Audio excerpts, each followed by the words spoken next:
Bonjour et bienvenue pour ce webinaire dédié à l'accompagnement des entrepreneurs pour faire face à la crise. Dans un petit instant, nos experts, Nathalie Bonduel, directrice de l'expertise sociale, et Jean-François Le Pyrénec, directeur du conseil et de l'accompagnement adhérent, vont vous partager quelques conseils pour gérer vos éventuelles difficultés économiques et donner une nouvelle impulsion commerciale à votre activité dans ce contexte actuel. Avant de leur donner la parole, je souhaiterais vous présenter Serre France en quelques mots. Serre France est un réseau mutualiste et c'est l'acteur référent dans les domaines du conseil et de l'expertise comptable auprès des chefs d'entreprise de tout secteur d'activité. Le réseau Serre France compte 700 agences implantées dans toute la France. Cette proximité lui permet de bien connaître le tissu économique local et les problématiques de ses clients sur le terrain. Aujourd'hui, 320 000 entrepreneurs sont accompagnés par les 13 000 collaborateurs du réseau et font confiance à l'expertise Serre France pour développer leurs projets depuis la création de leur entreprise jusqu'à la transmission de celle-ci. Depuis plus de 60 ans, Serre France est le partenaire de la performance des chefs d'entreprise. En cette période difficile, Serre France s'engage plus que jamais auprès de tous les entrepreneurs et c'est pour cette raison que nous vous proposons ce webinaire aujourd'hui, qui, nous l'espérons, répondra à vos attentes. Nous pouvons donc débuter la présentation. Nos intervenants vont dérouler les sujets pendant 20 minutes environ et répondront ensuite à vos questions que vous pouvez nous adresser via la fenêtre de chat. Nathalie, je te laisse la parole. Merci Elsa, bonjour à toutes et bonjour à tous, ravie de vous retrouver sur ce salon. Tout d'abord, je vais m'adresser aux employeurs et puis aux chefs d'entreprise indépendants pour un petit peu faire le tour des questions qui peuvent vous intéresser pour développer et pérenniser vos entreprises avec les meilleures solutions possibles. Alors tout d'abord, les employeurs. Comment aujourd'hui maintenir ou développer l'emploi et pérenniser son activité? On a tout un panel d'aides effectivement pour les employeurs aujourd'hui. Les principales, ce sont plutôt celles-ci. L'activité partielle, vous en avez longuement entendu parler depuis le 16 mars 2020. Aujourd'hui, il n'en reste plus que deux autour de cette activité partielle. L'activité partielle classique que vous avez vue est activée dès le 16 mars. Et puis l'activité de plus longue durée, qu'on appelle toujours l'activité partielle, qui a vu le jour au 1er juillet 2020 et qui va être en place jusqu'au 30 juin 2022. À la différence de celle que vous connaissez depuis le mois de mars, l'activité partielle de longue durée qu'on appelle l'APLD, c'est plutôt un impact sur la crise Covid pour préserver l'emploi de manière de plus longue durée en fait, avec une réduction de l'horaire. C'est ça qu'il faut bien comprendre. L'activité partielle classique, on arrête, on met tous les salariés en activité partielle pratiquement totale. Et l'activité partielle de plus longue durée, ça permet aux entreprises de continuer à travailler, à faire travailler ces salariés, mais de manière plus partielle. La différence entre les deux, c'est surtout l'argumentaire et les motifs qui vont être c'est beaucoup plus lourd à mettre en place une APLD, colonne de droite, longue durée, qu'une activité partielle classique. Sur la base des indemnisations, on va dire effectivement que la PLD, donc qui va se prolonger dans le temps, elle va être mieux remboursée, mais que l'activité partielle classique, que ce soit du côté salarié que du côté employeur, mais de toute façon, n'importe comment, il y a un prix plancher, il y a un tarif plancher de remboursement qui est de 8,03. Donc, voyez l'un dans l'autre, si vous avez peu de visibilité, prenez plutôt l'activité partielle classique qui, elle, est possible jusqu'au 31 décembre. On a réussi à déposer des dossiers, nous, à Serre France, jusqu'au 31 décembre 2020, voire dans certains départements jusqu'au 31 janvier 2021, qui étaient très impactés. Donc, voilà, c'est toujours possible de les déposer. Vous avez également d'autres aides, les employeurs, vous avez pu les voir arriver, les aides aux apprentis au contrat de professionnalisation. Donc, on vous aide à embaucher des alternants en formation professionnelle. Vous voyez que les aides, je ne vais pas aller trop dans le détail, vous les aurez en replay de toute façon si vous pourrez lire ce diaporama, qui peuvent aller jusqu'à 8 000 €. Donc, n'hésitez pas à les actionner. Vous avez également des aides si vous souhaitez embaucher des jeunes de moins de 26 ans. Donc ces aides jusqu'au 31 janvier 2021, donc c'est vraiment encore d'actualité. Cette aide, elle peut revêtir donc une aide financière de 4 000 € pour un contrat en CDI et qui serait à temps plein. Donc ça peut venir effectivement parce nous on a à Serre France des clients qui embauchent aussi. Donc voilà pour les aides à l'emploi. Vous pouvez, alors là c'est le grand sujet du moment, vous avez pu bénéficier là, depuis septembre, d'exonération de charges sociales et d'aides sur les salaires. Alors, cette exonération de charges sociales qu'on a activée avec vos déclarations sociales nominatives du 15 octobre, elles sont prolongées. On n'a pas encore tous les décrets d'application, mais ce que l'on sait aujourd'hui de sources sûres, au jour où je vous parle, et j'ai encore mis à jour ce diaporama hier matin. Donc, vous voyez comme quoi ça fluctue très rapidement. Les secteurs d'éligibilité de ces aides, exonérations et aides au paiement sont élargis depuis le 1er novembre. Donc, on les a élargis pour les entreprises de moins de 250 salariés ou les entreprises de moins de 10 salariés. Donc, il y a des secteurs qui n'étaient pas éligibles à ces aides auparavant, qui le sont maintenant, au regard de la deuxième vague, bien sûr, de confinement. Deuxième critère certain aujourd'hui, c'est que il va falloir pour certaines activités dans certains secteurs, non seulement bénéficier de ce secteur, mais aussi d'avoir une baisse de chiffre d'affaires qui soit prouvée. Autant sur la première vague, on vous avait demandé une baisse de chiffre d'affaires de 80%, autant sur cette deuxième vague, on retiendra une baisse de chiffre d'affaires de 50%. Ce qu'on ne sait pas, c'est sur quel mois ça va se porter. Certainement sur novembre, mais là, on attend le décret à venir. C'est-à-dire qu'il va falloir regarder ce qui s'est passé sur le chiffre d'affaires de novembre par rapport au chiffre d'affaires de l'année dernière. Et si on baisse de 50% pour ces secteurs S1 bis, eh bien, on pourra actionner l'exonération.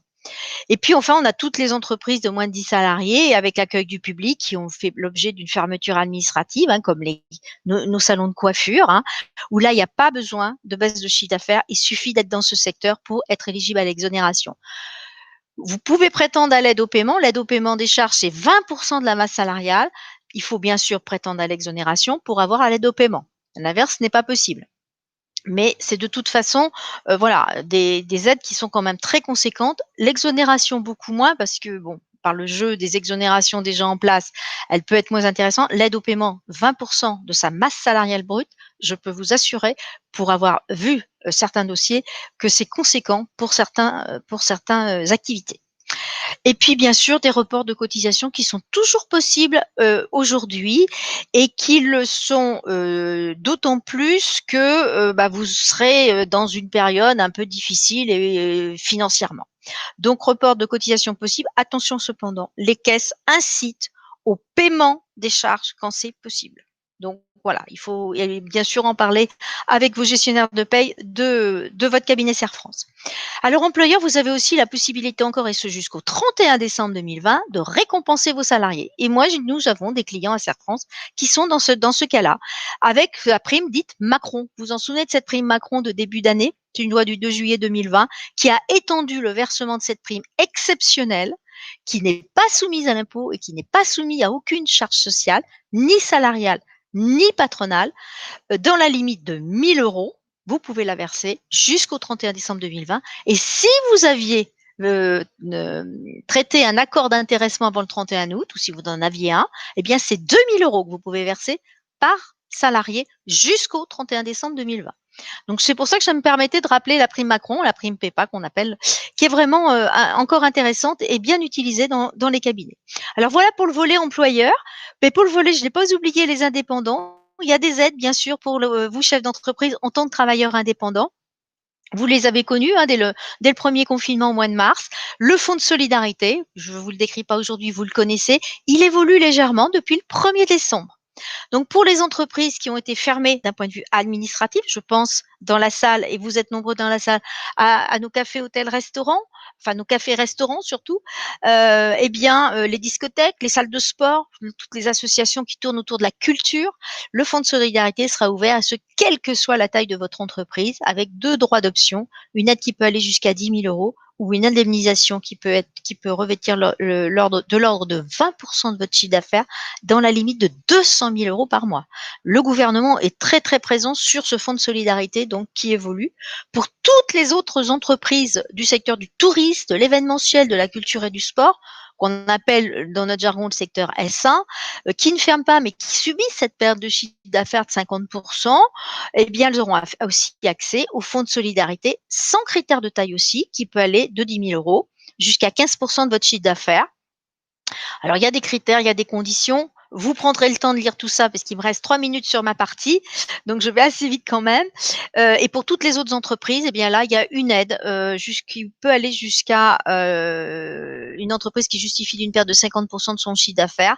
Il est prolongé jusqu'à 1 500 €, donc jusqu'au 31 décembre. Donc, profitez-en et surtout activez ces dispositifs. Les associations, on a de nombreux clients, nous, en association à Serre France. Il y a des aides de trésorerie avec le prêt garanti par l'État en cas de difficulté de trésorerie, si vous êtes employeur. Vous pouvez l'activer. Et puis une nouveauté, une nouvelle aide pour les structures de l'économie sociale et solidaire, avec un bénéficiaire de l'aide qui est principalement aux entreprises, aux associations de moins de 10 salariés. Là, on s'adresse vraiment à un public de petites associations, et donc une aide qui peut aller de 5 000 à 8 000 €. Donc, c'est pas négligeable du tout.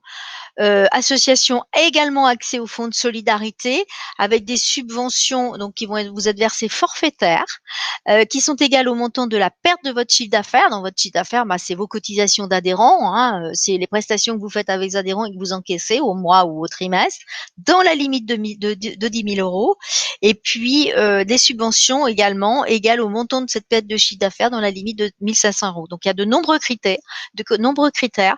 Renseignez-vous auprès de vos conseillers Serre France de manière à pouvoir activer toutes ces subventions. Et pour demain, eh bien, création d'un crédit d'impôt en faveur de la rénovation énergétique pour les très petites entreprises et les PME.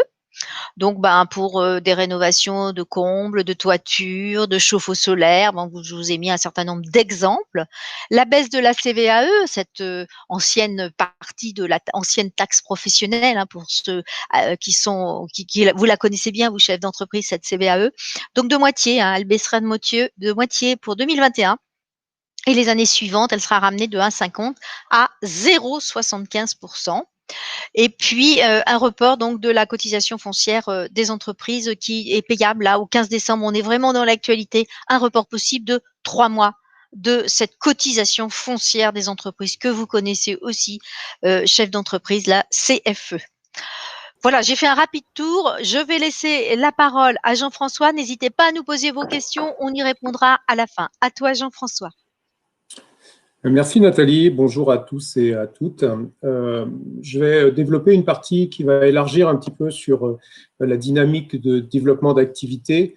On sait que cette période est complexe aujourd'hui, elle est complexe pour les entreprises, notamment par rapport aux successions de périodes de fermeture. Et aujourd'hui, elle accentue aussi certaines tendances de marché qui nécessitent de s'adapter, notamment sur les différents canaux de vente. Les attentes des consommateurs évoluent, les tendances sont là, les tendances sont accentuées encore plus avec la période dans laquelle nous sommes.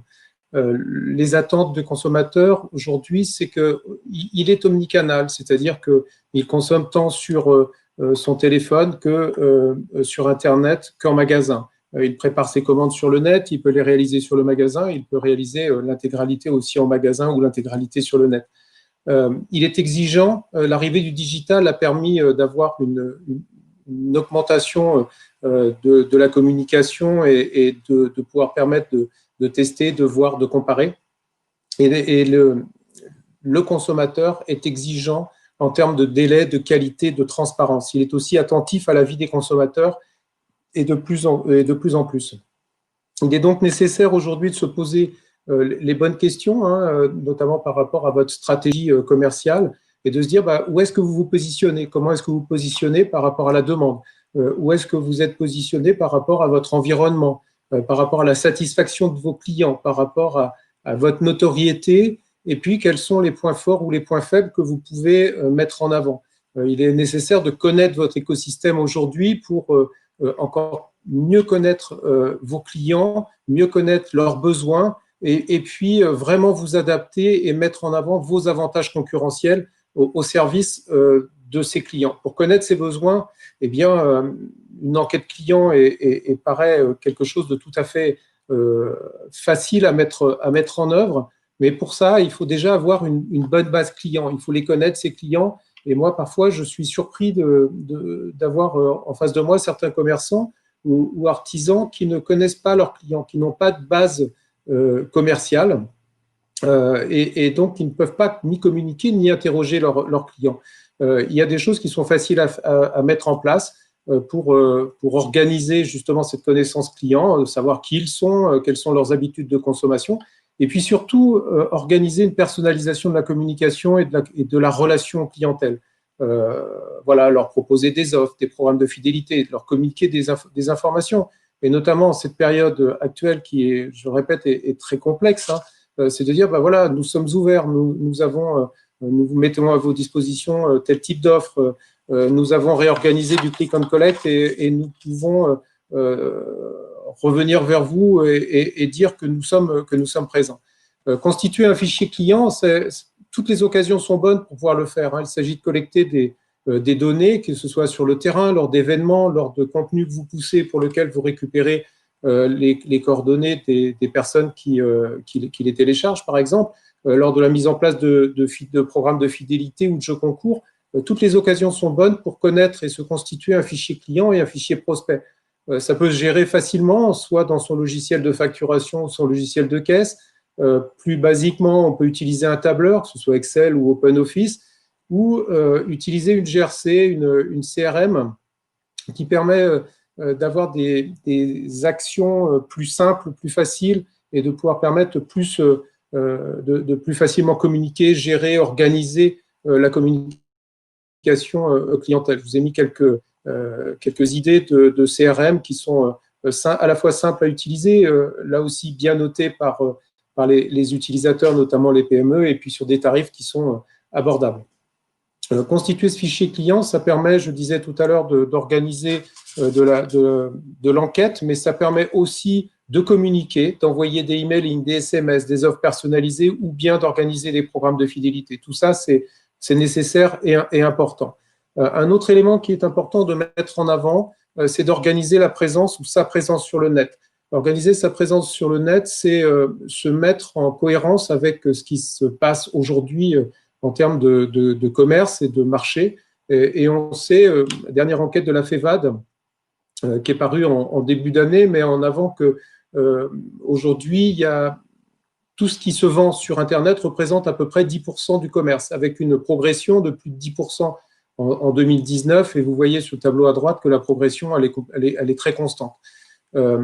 8 Français internautes sur 10 achètent également sur Internet, ce qui représente un gros panel de consommateurs. On peut rajouter à ça que 57% des e-commerçants, des très petites et moyennes entreprises qui sont présentes sur le net vendent également en commerce traditionnel. Donc le e-commerce n'est pas la vocation pour ces 57% d'entreprises, et donc ils ont plusieurs canaux de distribution.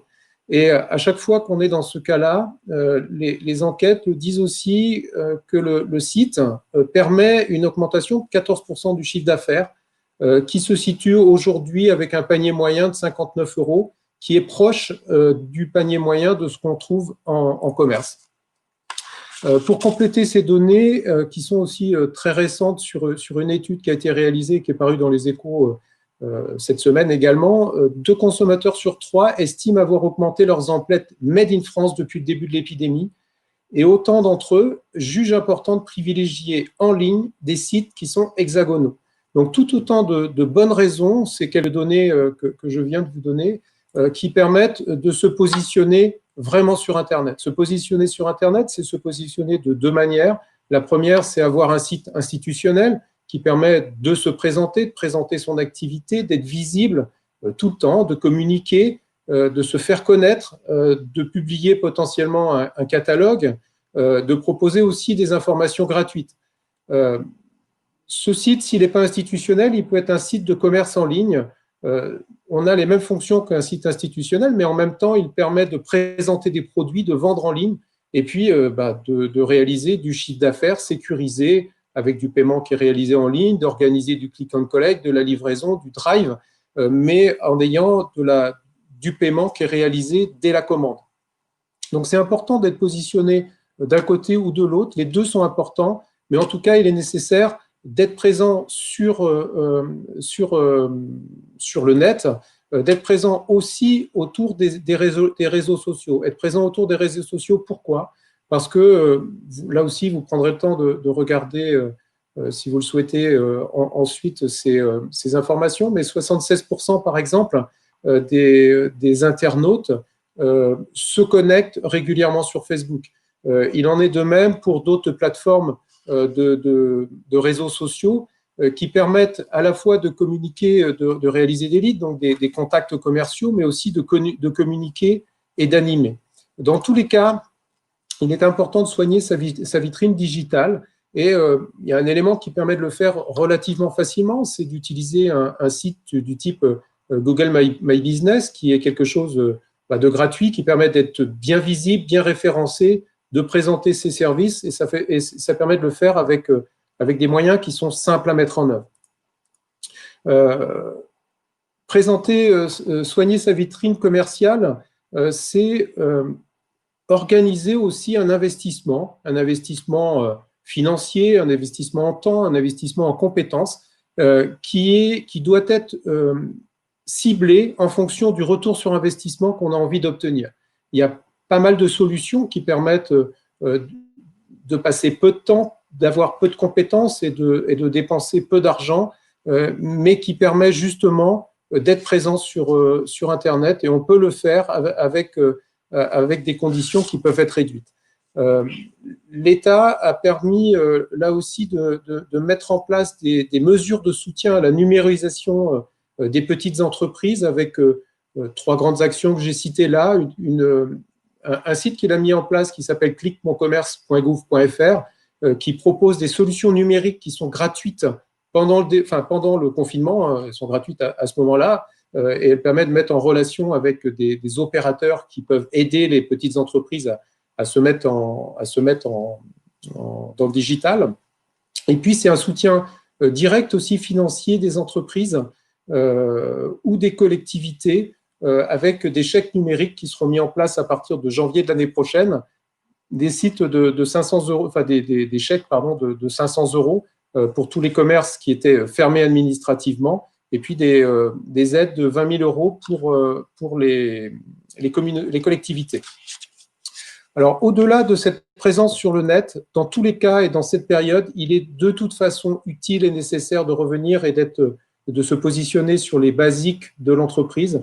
Notamment, c'est caler son budget, caler sa trésorerie, et au-delà de la caler, c'est vraiment de suivre avec des tableaux de bord, des indicateurs pertinents qui permettent de suivre l'évolution du fonctionnement de l'entreprise, suivre l'activité, suivre les charges, et puis permettre d'identifier les difficultés de trésorerie ou bien les excès de trésorerie qui permettent de gérer des placements. Mais dans cette période, on est plutôt dans la gestion de la trésorerie et de l'anticipation des besoins. Et dans tous les cas, nous, le conseil qu'on peut vous apporter, c'est d'anticiper les besoins et de revenir vers votre banquier systématiquement avec les éléments que vous aurez préparés. Ce qui permet de caler les financements vraiment aux besoins de l'entreprise, de les anticiper et de ne pas se retrouver confronté à des difficultés de trésorerie qui n'auraient pas été anticipées, et qui permettent aussi de négocier ou d'échanger avec son banquier sur la mise en place d'un PGE, prêt garanti par l'État, qui a été qui est proposé depuis le début de cette période un peu compliquée, qui est prolongée jusqu'au mois de juin de l'année prochaine. PGE qui est un prêt garanti par l'État sur des pourcentages qui varient en fonction de la taille de l'entreprise, mais ça peut être jusqu'à 90%, et qui permettent d'avoir un prêt soit sur un court terme, soit d'aller sur 1 à 5 ans ensuite, en fonction de la situation et de vos capacités et de vos besoins. C'est la possibilité et l'occasion de se poser des questions aussi pour financer certains projets, d'utiliser le financement participatif, le crowdfunding, qui permet justement d'obtenir des moyens complémentaires. Et puis, ça nécessite dans tous les cas, pour sécuriser son activité, de prendre du recul et souvent il est beaucoup plus facile et il est important de se faire accompagner par un réseau d'experts pluridisciplinaires pour aider à prendre ce recul, à la fois sur les solutions à mettre en place, mais surtout sur le questionnement qui vous aide justement à prendre ce recul suffisant et nécessaire pour organiser l'entreprise. J'en ai terminé. Elsa, je te repasse la parole pour les quelques questions qui pourraient se poser. Oui, bah, Jean-François, on a une question pour vous. Mon banquier ne veut pas m'accompagner. Comment faire? Alors, le banquier ne veut pas accompagner. Il y a plusieurs solutions qui peuvent se poser. Une des solutions, voilà, c'est d'interroger d'autres banques. Ça, c'est la première. Il y en a d'autres qui sont mises en place aussi et qui existent, même si elles sont peu connues. C'est d'utiliser les services du médiateur du crédit qui se situe à la Banque de France et qui permet d'organiser la relation et d'essayer de trouver des solutions avec la banque et l'entreprise. Sinon, il y a d'autres solutions qui peuvent exister.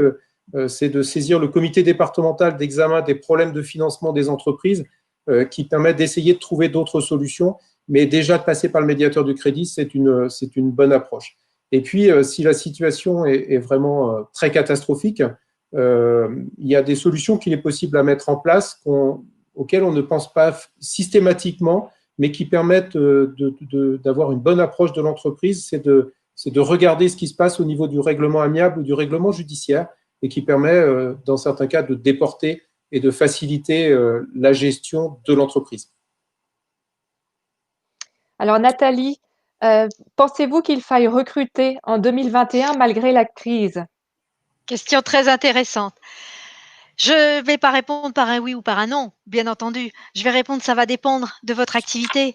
Moi, aujourd'hui, j'ai des clients, les coiffeurs. On va parler des salons de coiffure. Ils ont été très impactés par cette fermeture administrative. Eh bien, aujourd'hui, au mois de décembre, ils ont recruté. Ils ont recruté parce qu'ils sont complètement débordés d'activités. Donc, l'un n'empêche pas l'autre. Je pense qu'il faut mettre en adéquation vos ressources face aux attentes de vos clients et à la production qui se présente à vous. Et si vous arrivez, alors, si vous avez des craintes de recruter, recrutez en CDD sur des plus courtes durées. Mais j'ai des clients qui recrutent en CDI parce que, alors, la situation sanitaire, j'ai pas envie de parler du mot crise. Vous savez, les Chinois, ils connaissent pas ce mot. Ils disent que ce sont des opportunités. Ben oui, moi j'ai des clients qui ont saisi des opportunités, des nouveaux métiers qui se sont vus apparaître. Jean-François vous en a parlé, la dématérialisation et la digitalisation a été, et ce sont les métiers qui demain vont avoir le vent en poupe, quoi, on va dire. Donc pourquoi pas, bien sûr. Et il faut se poser, ce sont de très très bonnes questions à se poser. Il faut mettre ça en adéquation, ressources et production. Est-ce que je peux faire travailler mes salariés de manière ponctuelle lorsqu'ils sont en activité partielle? Absolument, et il faut pas s'en priver justement. C'est pas parce qu'on a déposé moi je sais qu'à Serre France, on a déposé des quantités de dossiers d'activité partielle sur cette deuxième vague.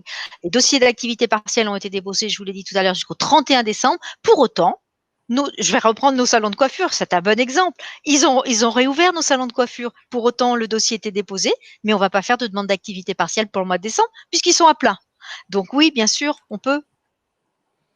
Alors Jean-François, conseillez-vous à des TPE de passer par Amazon pour vendre leurs produits ou existe-t-il des alternatives? Vous avez d'autres propositions? Alors, il y a pas mal de plateformes françaises qui existent. Il n'y a pas que Amazon. Il y a aussi d'autres plateformes qui fonctionnent. Il est nécessaire de se rapprocher autour de ces plateformes qui existent pour pouvoir vérifier leurs conditions, voir si vous êtes en capacité aussi de répondre à leurs demandes, à leurs besoins. Mais je n'ai pas une réponse là non plus, oui ou non, mais dans tous les cas, rapprochez-vous des différentes plateformes qui existent. Ce sont des solutions complémentaires qui peuvent permettre de dynamiser une activité et le commerce en cette fin de période, via les plateformes, a été fortement accentué, y compris pour les commerces français. Alors Nathalie, au déconfinement, sommes-nous obligés de reprendre nos salariés ou pouvons-nous les laisser encore en activité partielle? Alors tout dépend bien entendu de votre activité. Si vous n'avez plus d'activité, du tout. Et ça a été le cas quand même sur certains de nos dossiers. Il faut les laisser en activité partielle.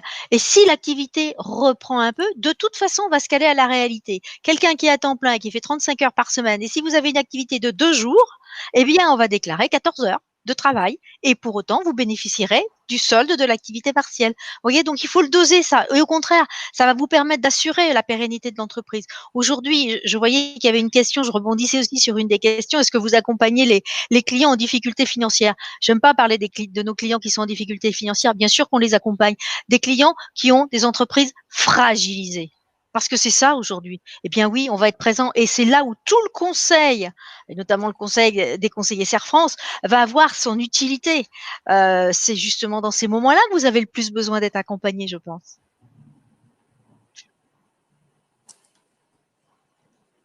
Alors, nous avons une dernière question. Est-ce qu'il existe des aides pour les micro-entreprises tout juste créées? Jean-François? Alors, ouais, je peux y aller. Il existe, oui, des aides pour les petites entreprises, les micro-entreprises qui viennent juste d'être créées. J'ai pas les éléments en tête, mais oui, il existe. Il n'y a pas forcément besoin pour bénéficier des aides d'avoir 1 an ou 2 ans de recul. Il y a des possibilités qui existent pour voir les aides. Vous pouvez les trouver sur impôts.gouv.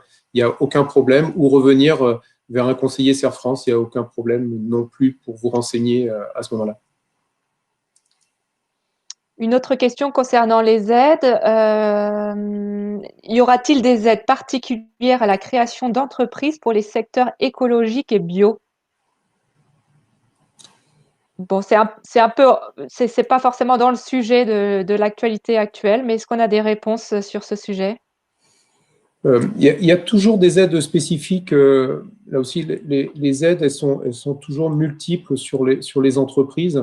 Là encore, ça nécessite de faire quelques recherches. Pour autant, dans tous les secteurs et dans tous les types d'activités, il y a des aides, enfin, il y a des aides qui, oui, qui existent, mais spécifiquement dans le cadre des mesures qui sont mises en place face aux difficultés actuelles. J'ai pas en tête une aide spécifique au bio ou à l'éco-environnemental, mais on peut retrouver des aides à tout niveau malgré tout quand même. Et pensez aussi à vous renseigner auprès de vos collectivités locales, territoriales, les communautés de communes, les communautés d'agglo. Voilà. Il y a un site qui est bien fait qui s'appelle lesaides.fr et qui permet d'avoir un panel non exhaustif de toutes les aides. Très bien. Je vous remercie, Jean-François et Nathalie, pour ces précieux conseils. Merci Et à vous. merci à tous nos Merci. participants de nous avoir suivis pendant cette demi-heure. N'hésitez pas à contacter l'agence Serre France la plus proche de chez vous. Vous trouverez les coordonnées en ligne sur notre site serrefrance.fr. Et on espère vous retrouver lors de prochains webinaires. On vous souhaite une très bonne fin de journée à toutes et à tous.